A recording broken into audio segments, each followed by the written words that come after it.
जय जगन्नाथ समस्त को मोर नमस्कार। आज श्लोकटी हूँ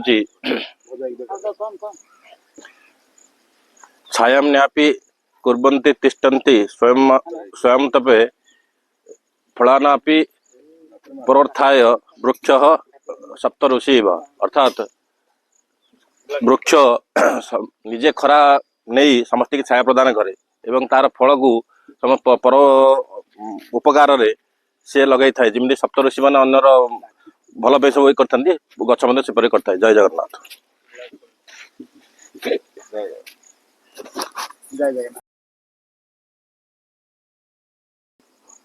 जय जगन्नाथ।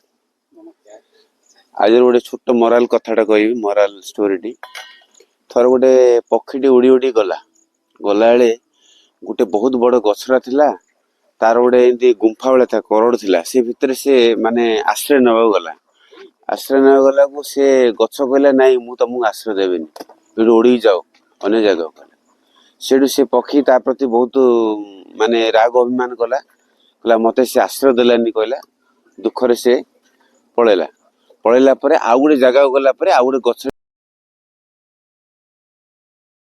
किछि दिन पर से पक्षीटा कौन है सॉरी से गछटा जो गछटा आश्रय दे नथिला से गछटा दिने कौन है तला आड़ू माटी अतड़ा खसिकी से भासी पड़ेला।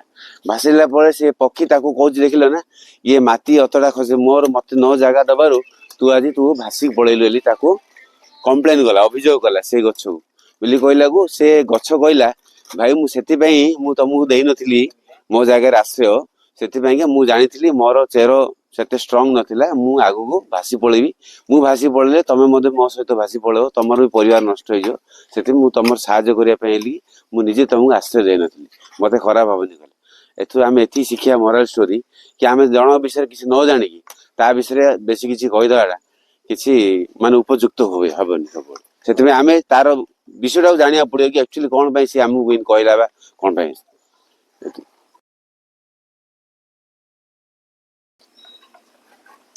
जय जगन्नाथ समस्त साथी मान प्रणाम। Today's thought of the day difficult situation shows the real people. Friends जेते बेले आम जीवन रे किछि कष्ट आसे सेते बेले आमर प्रकृत धैर्यटा धरा पड़े आमे केते शिक्षा पाइछन जीवन रे आमर प्रकृत रे आमर साधारण ज्ञान केते से समय जो व्यावहारिक ज्ञान नॉट एजुकेशनल बैकग्राउंड्स बट व्यावहारिक ज्ञान केते आमर से समय हमको ध्यान रे आसे जेते बेले आमे प्रकृत किछि गोटे विपद रे पड़िबा से विपद रो पुनी किमिति सक्सेसफुली पार करी आसीबा सेइटा होचे हम पई प्रकृतर परीक्षा जीवन रो परीक्षा। आमे परीक्षा केंद्र रे पास हे गेले सब किछि आमे प्रकृत माने प्रकृत मनुष्य होई पारंतनी हमको जीवन रो परीक्षा रे मध्ये पास हेबाक पड़िबो तेबे जाई कि आमे निजर जीवन को आमे सार्थक करि परिबा। जय जगन्नाथ।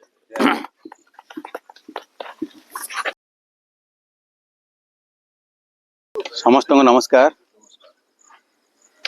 आमे जानू सब वृक्ष ही जीवन वृक्ष ही जननी वृक्ष ही परिवेशर संतुलन रक्षा करथाए। तेणु भविष्यत रे आमे एवं आमर परवर्ती पीढ़ी मानकर यदि सुख आमे चाहूचे बा सेमानकर भल आमे चाहूचे ताहले निश्चित भाव वृक्षरोपण करवा और वृक्षर जत्न नेबा। तेणु वृक्ष को छाड़ी आम परिवेश रे केबेले सुख शांति रही पारिबा नाही। आज चिंताधारा थिला जे मनुष्य जीवन रे बहुत दुख कष्ट यातना आसी थाए और प्रतिटी पदक्षेप से तार परीक्षार सम्मुखीन होता है। तेणु धैर्यर सहित सब प्रकार परिस्थिति को सामना करवा कि परिस्थिति को एवॉइड करवानी। तेणु परिवेश परिस्थिति सहित आम खाप खुआई चली पारे सुखमय जीवन यापन करि परिबा। जय जगन्नाथ।